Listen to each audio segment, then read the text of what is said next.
Rain falls down my cheek. I wish I knew better than I know now. Hi, I'm Tailor, and this is the story of the dark horse. Forest rain coming down my soul. 15 seconds ago. My upbringing as a child was quite laid back. My family really just let me be myself and explore who I was creatively. And I think that has a lot to do with who I am today. Everything you do is so as the dark fits my soul. The way that I don't know. You said you loved me, right? As the wolf comes running and running, we dead.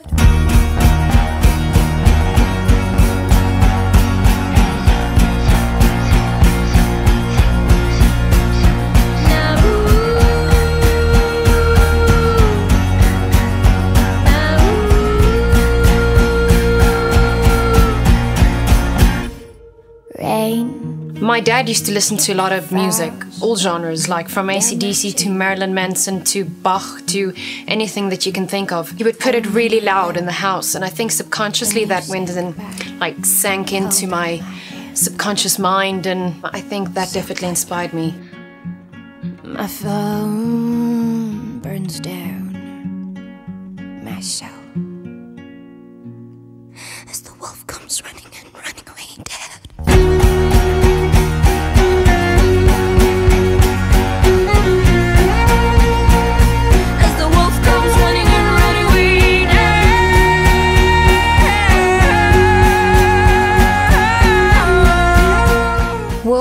Is a fairy tale song. That's the beauty of the song, I guess, is it leaves the question mark. What is this about? It's a great achievement for me to have written something like that because I want the public to give their own interpretation of the song. As the wolf comes running and running, we dead.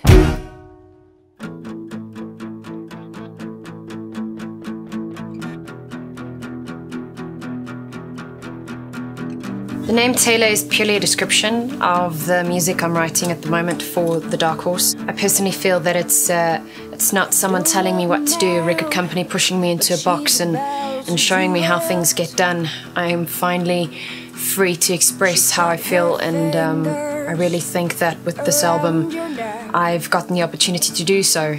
So this time everything is tailor-made for me. To pull the trigger, baby, as the ice melts from her neck. Oh, and she says everything you do, it turns into you. Everything I do, it turns into you. I wanna be an Indian. I wanna fall in love again. I wanna be what this world wants from me. And I wanna be an American. I wanna fall in love again. I wanna be what this world wants from me. The title behind the album, Dark Horse, definitely comes from, it's more of a description of the sound of the album. I've always considered myself to be a bit of a dark horse. Although I'm a very bubbly and friendly and open person, I think when I'm by myself I have a lot of dark and deep thoughts, I think like any human. I met Tailor through Carl Anderson of Just Music, who emailed me a couple of her tracks and said, you got to hear this artist, and we're looking at signing her, would you be keen on producing? The first thing I ever heard was Susan, the train station video, and I was absolutely blown away. So I was kind of on board immediately after hearing that. I was so impressed.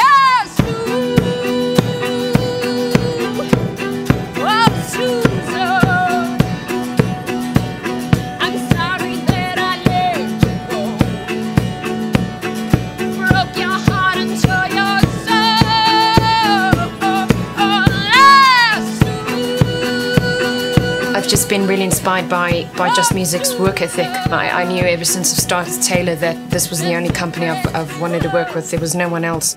I sent my demo through to them, and I actually put a link on their Facebook page that has the Susan video on it. Carl watched it, and he sent me an email like the following day and flew me up to Joburg, and here I am.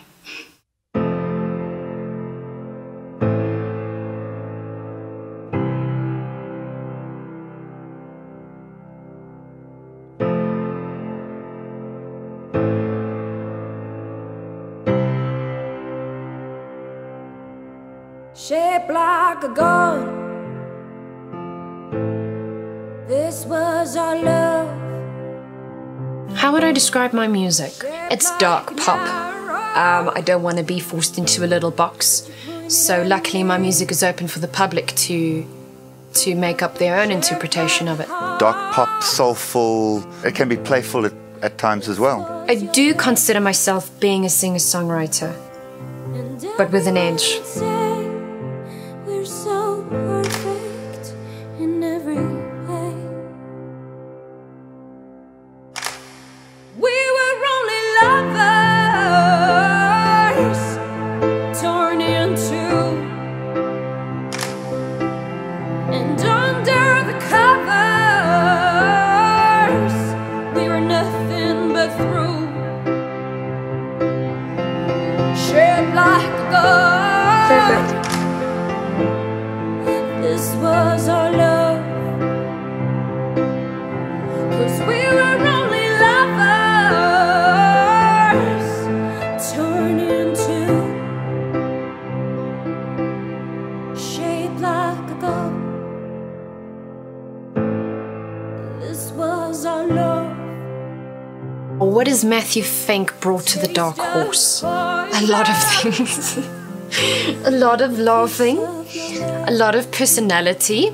It's like sharing a journey and a lifelong dream with a buddy, you know. But what has he brought to the album in terms of production? He's not only put flesh to these tracks, but he's molded them and moved them and made them into what they are. I wanna be an Indian. I wanna fall in love again.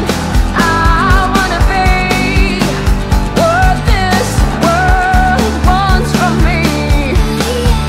And I wanna be. When it comes to recording an artist, I look for an artist that I can believe what they're singing. And in Taylor's case, everything that comes out of her mouth is like so believable. There are often cases of tears and chaos and that between takes, and it's just she's telling a story that she wrote, and you believe it.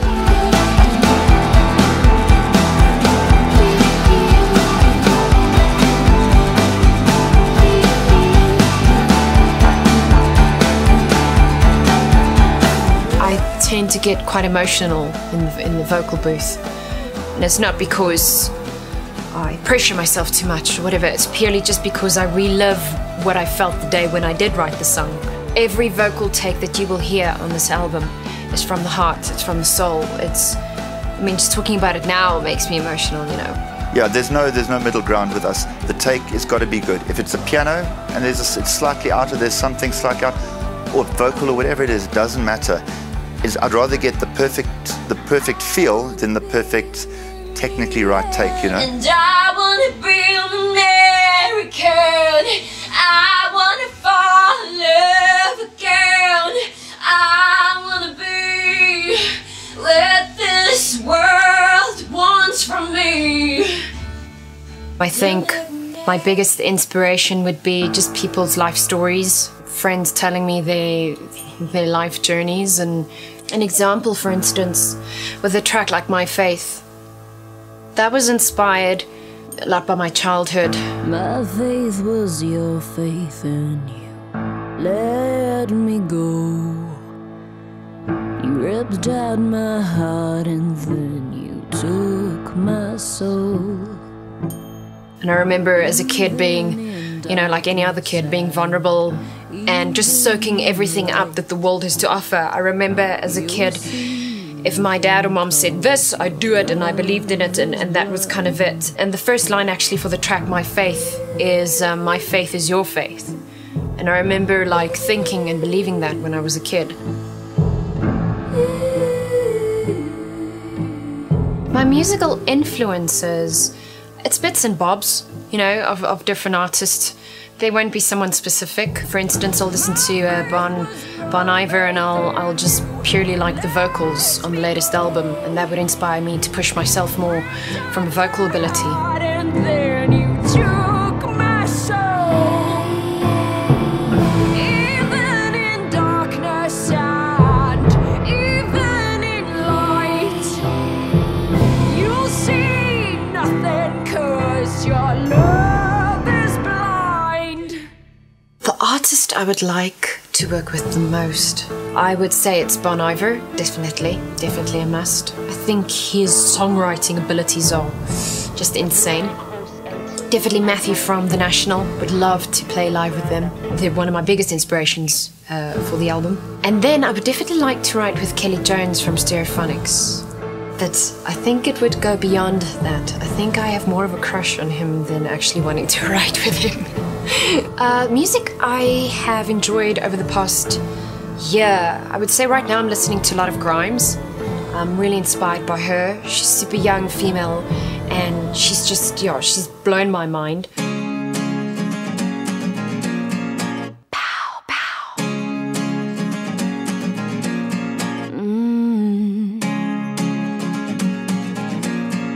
Pow, pow. If you're in it for the long run, you're in it for the long. She came in here to the studios, we set her up, and she just knocked through the entire catalogue. And it was, we were like really impressed. We're going like, wow, these songs are amazing. This girl can sing, she can perform. The next thing you know, I'm having a chat to Carl Anderson from Just Music, and he's like, what is that she's singing? He can hear her, you know, playing through the system. I'm like, no idea. So Carl said, just hit record. So we get to the end of it, and we're like, what was that you just played? And she's like, oh no, I just wrote that now. She banged out another 4 or 5 numbers at the piano that day, exactly the same thing, written on the spot, which we subsequently rearranged and have, yeah, they're on the album.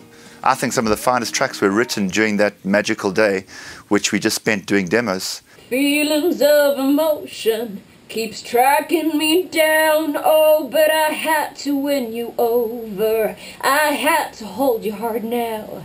Don't think of getting closer, but I guard to my heart. If you don't love me now, I'll push you out of this car.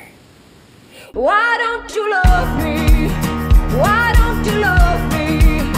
'Cause you never touch your face, and you never really race after my heart. And why don't you love me? 'Cause you never kiss my lips the way you used to, baby. During the recording of the Dark Horse album, Tailor has grown in a way I can't express just how much. And what a pleasure she is to work with from that point of view is that if she's playing something one way and it's not quite right, she will persevere, and within 2 to 3 takes later, you've got it, and it is just right. Matthew has really pushed me. He's pushed me as a musician tremendously. Vocally, my ability on the piano, bit by bit, has grown. My ability on the bass has grown tremendously. I'm doing things that I would never in a million years thought that I could do. I knew I had the balls to go onto stage and perform, but I wasn't quite sure what to expect from myself in the studio. I've just grown tremendously from a confidence aspect.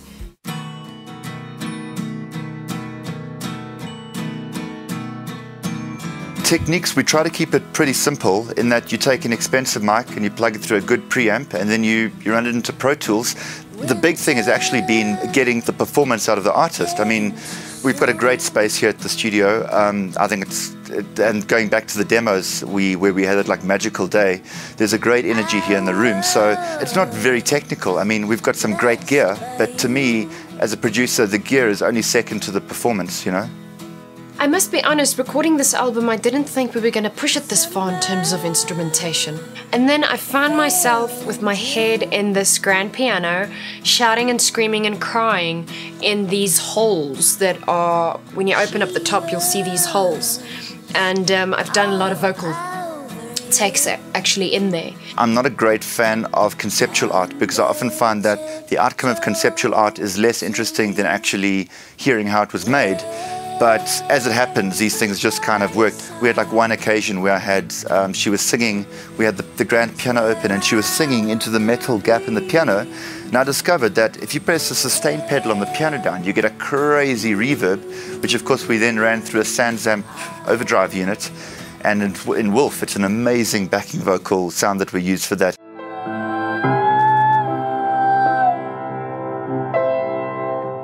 Matthew actually found himself by the fire extinguisher, like jamming on it and making some percussive noises and sounds and stuff. Percussion, we brought in a top drum kit, which we ended up using very little, and actually banging the stands with the sticks for percussion sounds. We were banging fire hydrants, we were banging music stands. I've even hit bottles with water in them just to create different moods and sounds and textures.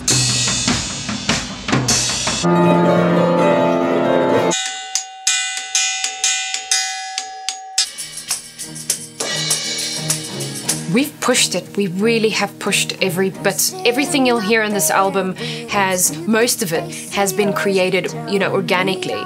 We try to steer away from the electronic sounds and the machine-made sounds. We wanted to keep things raw. A big thing we all discussed in the early production meetings was we wanted to keep it organic. And by organic, we mean if we're going to get a piano, we'll get a piano. If we're going to get cello or violin, we'll get a cello or violin. There's very little programmed stuff at all. If you're not an artist like Grimes, whose new record I think is amazing, where you know it's electronic based, if you sort of an acoustic artist and you're bringing in certain electronic influences, I think it can sound cheesy or contrived and dated very easily. So we've really kept the whole thing very organic, and we've been fortunate enough to, you know, to be recording live strings and acoustic piano and, you know, whatever else, you know. As I said, like, we could have programmed the bass, but of course, I'm like, Mel, here's a Fender Jazz, go forth, you know. And I mean, I'm not a bassist. I do understand the notes, and I do understand like what goes on in the fretboard. He would, for instance, play me a track and say, okay, we need bass for this. So he puts the bass around me and I'm like, no, Matt, I think you should play it. He's like, no, just work it out. So he'll leave the room and leave me there with the bass, and I just have to figure it out. Step Back is the most, well, to me personally, it's the most aggressive song on the album. It was actually written for a friend of mine that was in an abusive relationship, and the song is very literal, so you'll be able to listen to it and gather your own thoughts and meaning behind it. You see, I know this will be our last fight. You call every night with that stupid voice tone, telling me you're so alone, begging me to come home. You see, babe, I know, you see, I know this will be our last fight. You gotta be kidding me that you think I would believe it.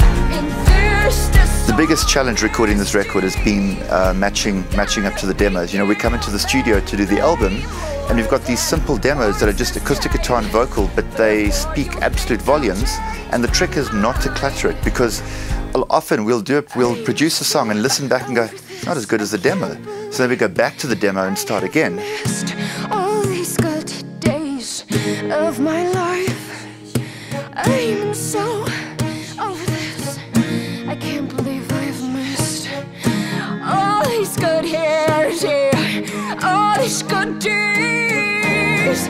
You gotta be kidding me that you think I would believe it in this dishonesty. You gotta be giving me more than words this time before you think I'll change my mind. Won't you? I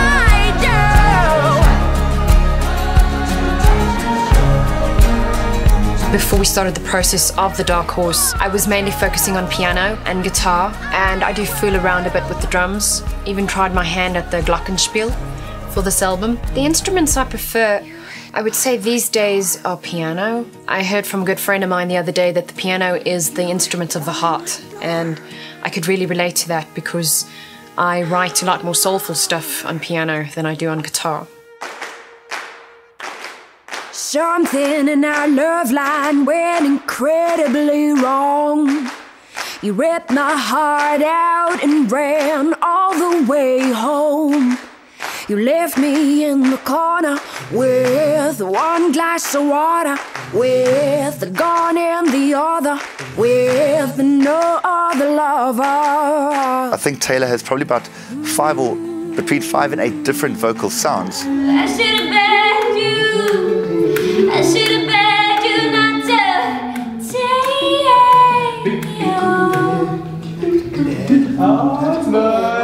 It can be dark and soulful.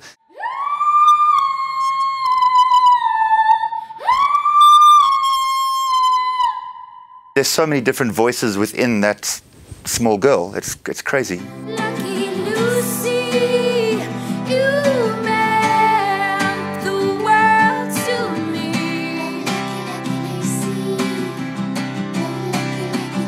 Oh, lucky Lucy, why can't Sure, my favorite tracks on the album, I would say right now it's My Faith and Wolf. My Faith speaks to me like no other song. And with Wolf, it just has such a good feel. Rain falls down my cheek. Hi everyone, it's Tailor here. We are in the forest in Constantia, Cape Town, shooting my video for Wolf. It's very exciting. It is my first video, and I've been doing quite a lot of running, which is quite hard work, especially if it's a forest like this, and it pretty much looks like the Amazon. It's going really well. We've been shooting a lot of forest scenes, a lot of chase scenes through the forest. We've got the wolf over there. He's got his mask on. It's very stylized in terms of the idea. The concept of the video is basically me being chased by this wolf, and the wolf is a representative of an emotion, either feeling haunted by a loved one or haunted by, you know, something that you're going through in life. Comes running and running, we dead.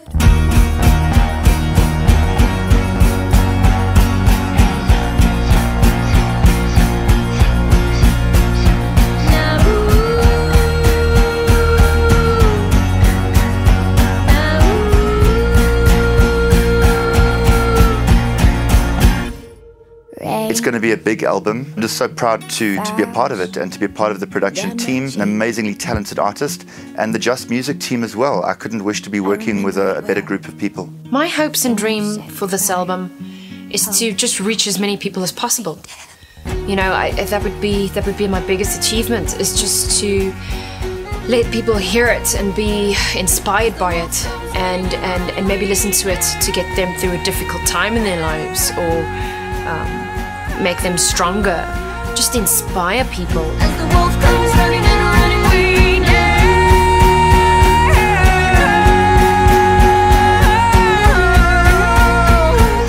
as the wolf comes running and running, we